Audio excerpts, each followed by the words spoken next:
Hi, this is Sarah and welcome to another blog post in the Taking Action for Multipassionate Mamas series.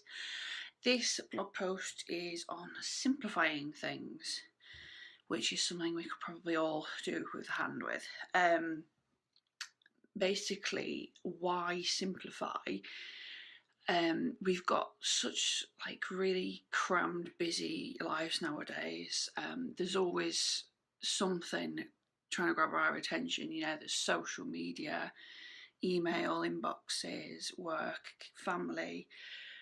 There's so much information out there to kind of overwhelm us and be bombarded with that actually simplifying our life can be a really good step in taking action to move forwards and kind of get where we want to go and get rid of all the kind of noise that surrounds us.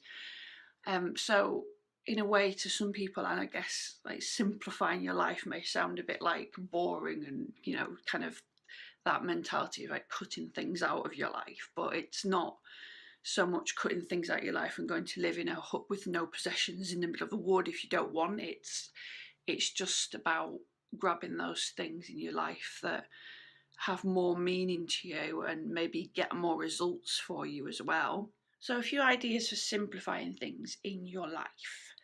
You could include a form of like really straightforward meditation. That is a great way to really kind of start cutting the noise out of your brain, even if it's for like 10 minutes a day. And it just really makes a difference to like that mental kind of clutter that we build up within our heads. Just a little bit of housekeeping there can actually really reap wonders. Another one is decluttering, which I love.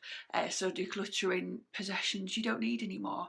So right now I'm in nesting mode. Get rid of things you don't need. Donate to charity shops if it's too good to throw away, or maybe sell on or give to somebody else who needs it.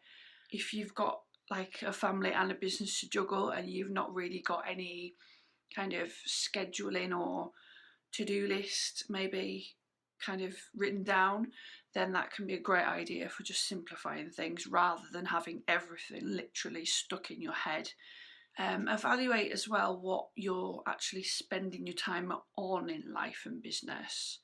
So if there's anything that kind of you're doing at the moment where maybe you resent spending that time, is there any way you can either automate the process, or can you outsource it, so get somebody else to do it? Another great way for simplifying things is saying no to things. So setting boundaries, which is something we all struggle with.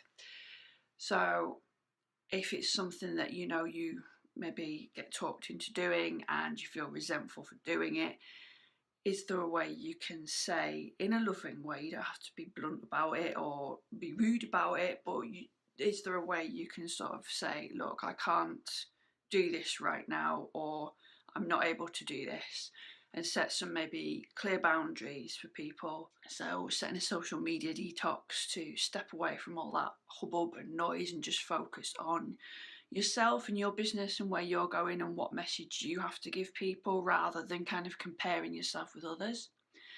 And then finally, to simplify things in a practical way, if you are producing a lot of content for your business, so again, social media, blog posts, can you find ways of recycling that content? So for example, this is a video. I've also got a blog post on the same subject.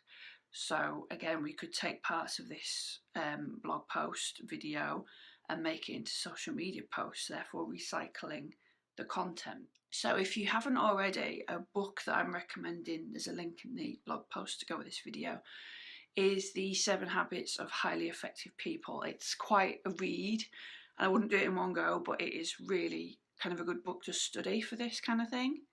If you're into really like simplifying and prioritizing, which is the next blog post after this one on the next video, that's a really good book to sort of read alongside this process to get some really good results and have some fantastic ideas.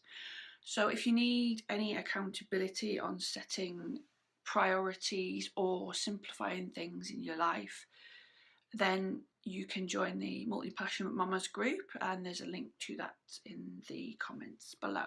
So I hope you found this useful, and I'll see you soon for the next video on prioritising.